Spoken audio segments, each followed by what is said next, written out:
अस्सलाम वालेकुम मेरी प्यारी यूट्यूब फैमिली, कैसे हैं आप लोग। उम्मीद है बिल्कुल ठीक ठाक होंगे और बहुत मज़े में होंगे। आज जैसा कि आपको नज़र आ रहा है कि मैं बना रही हूँ गजरेला, जो कि बहुत ही आसान और सुपर फास्ट तरीके से मैं बना रही हूँ। बहुत ही लजीज और बहुत ही हेल्दी जो है तो ये रेसिपी है। आप लोग सर्दियों के मौसम में ज़रूर इसे बनाइएगा और इसे इंजॉय कीजिएगा। मैं बहुत ही आसान और सादा तरीके से ऐसे बनाती हूँ। इस तरह से इसको नॉर्मली जैसे आप चाहें, जैसे आपका दिल चाहे, साफ़ करके, धो के, कट करके उसको इस तरीके से ना मैंने तो जो है ना तो घर में ही देसी घी बनाया था और उसके अंदर ही मैंने इन गाजरों को फ्राई सबसे पहले कर लिया। ये आप लोग देख रहे हैं, ये तकरीबन 2 किलो के करीब गाजरें हैं और इसको मैंने अच्छे से जो है इनको अच्छे से फ्राई कर लिया। उसी जो है देसी घी में मलाई से मैंने ख़ुद निकाला था देसी घी, उसमें कोई मतलब स्मेल नहीं थी। इतना प्यारा, इतना खुशबूदार, इतना साफ़ सुथरा घर का बना हुआ देसी घी, उसमें मैंने अच्छे से इनको फ्राई कर लिया। और उसके बाद आपको मैं बताती हूँ कि मैं इसको किस तरीके से बॉयल करके और कैसे जो है मैं इसको सेव कर लेती हूँ और फिर थोड़ा थोड़ा निकाल के और ऊपर खोया डाल के। और सबसे पहले तो मैं इसको देसी घी में फ्राई करती हूँ, फ्रीज़ कर लेती हूँ ना, छोटे छोटे पैक बना लेती हूँ एक एक बोल के बराबर। मैं आपको बताऊंगी बिल्कुल एंड पे। उसके बाद फिर मैं उसमें से हर एक बोल को निकाल लेती हूँ। रात को मुझे अक्सर नाश्ते में ज़रूरत होती है, बच्चे जो है वो पसंद करते हैं। बस मैंने उनको निकाला, देसी घी में थोड़ा सा फ्राई किया और उसके बाद मैंने उसके अंदर बाज़ार का जो है खोया मंगवाया हुआ है, खोया जो है मैं उसके ऊपर डाल के और उसको मैं सर्व कर लेती हूँ। बच्चे बड़े सब शौक़ से खाते हैं और फ़ायदेमंद भी है। चीनी में रूटीन के निस्बत हमारे घर में थोड़ी कम खाई जाती है। आप लोग इसको अपने मतलब टेस्ट के अकॉर्डिंग कम ज़्यादा कर लिया कीजिए।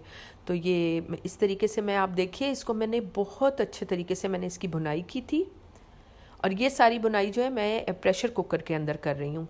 ठीक है, ऑयल लिया और इस तरह गाजरें उसके अंदर उसको मैंने सुर्ख किया अच्छे तरीके से, ताकि गाजरों का जो वो है पानी है वो खुश्क हो जाए और अच्छे तरीके से भुन जाए। अच्छी खासी तेज़ आंच ही पे मैं तो इसको फ्राई करती हूँ, क्योंकि ये थोड़ा थोड़ा सा पानी भी इसमें से रिलीज़ होता है और फिर वो साथ साथ में ड्राई भी होता जाता है। तो फुल आंच पे आप भी कीजिएगा, कोई इशू नहीं बनेगा इंशाल्लाह ताला। बट ये के साथ खड़े रहें, बार बार इसमें चम्मच हिलाते रहें।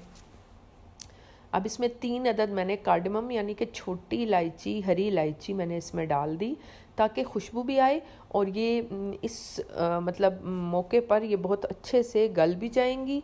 अब मैंने इसके अंदर दूध डाला, तकरीबन मैंने इसके अंदर जो है तो आधा किलो के करीब दूध डाल दिया और इसी दूध में ही मैं इसको बॉयल, मेरा मतलब है इसको गलाऊंगी ना, ताकि ये अच्छे से गल जाए।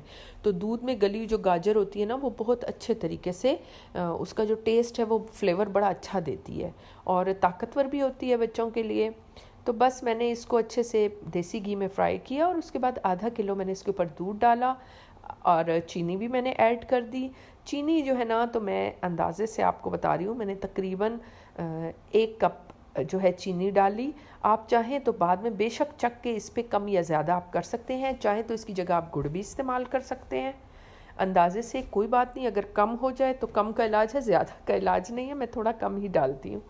तो मैंने 1 कप से भी ज़रा सी कम जो है चीनी ऐड की, दूध में पहले से ऐड कर चुकी हूँ। बस अब कुकर को मैं तकरीबन सीटी आने के बाद तकरीबन मैंने उसको तकरीबन 15 मिनट के लिए मैंने उसको, मतलब उस सीटी आने के बाद वो सीटी जो है वो बजती रही 15 मिनट के लिए।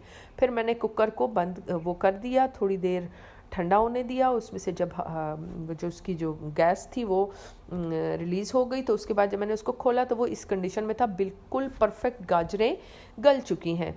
और आप देख रहे हैं वो जो घी है वो भी निकल आया है, जो दूध है उसकी तो हाशर ही बुरा हो गया और बस अब इसको मैंने घोटना शुरू कर दिया, क्योंकि मैंने इसको वो नहीं किया हुआ था, कद्दूकश नहीं किया था। दैट्स वाई मैं इसको इस तरीके से घोट रही हूँ। इस जो ये हमारा मैशर होता है ना, आलू वाला जो मैश करने वाला होता है, उससे मैं बेसिकली इसको घोट लेती हूँ। बहुत ही जल्दी से घुट जाता है और सारी की सारी जो गाजरें हैं वो भी कद्दूकश करना मुश्किल होता है और इस तरीके से बनाना बहुत ही आसान। सारी गाजरों को मैंने इस तरीके से कर लिया। अब जो है हमारी गाजरें बस रेडी हैं। चीनी भी मिक्स है, दूध भी मिक्स हो चुका है, भुनी भी हुई हैं। अब इस फॉर्म में ना मैं जब ये ठंडा हो जाए ना थोड़ा इसको पका लूँगी ताकि इसमें से पानी खुश्क हो जाए। फिर छोटे छोटे मैं इसके ना पैक बना के इसको मैं फ्रीज़ कर लेती हूँ और जब ज़रूरत पड़े थोड़े से ऑयल में इसको सुर्ख किया और ऊपर मैंने गार्निशिंग कर ली ड्राई फ्रूट्स की और उसके साथ साथ जो है तो खोया मैंने बीच में ऐड कर लिया और हमारा गजरेला रेडी। तो ये हमारी सुपर फास्ट डिश थी। मैंने इसको बहुत ही मेहनत से एक ही मर्तबा बना लिया था तो काफ़ी टाइम ये चल गया था, तकरीबन 15 से 20 दिन। हमारी फैमिली छोटी है तो हमारी फैमिली के मुताबिक तो 15-20 दिन चल जाती है। आप लोग चाहें तो इसको ज़्यादा क्वांटिटी में बनाया कीजिए।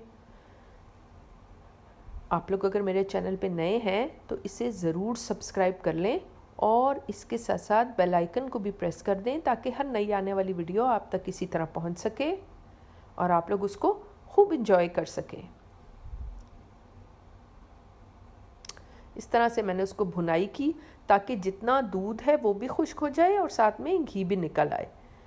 तो बस अब मुझे लगता है अब बस थोड़ी देर में ये प्रोसेस कंप्लीट हो जाएगा जैसा कि मुझे नज़र आ रहा है।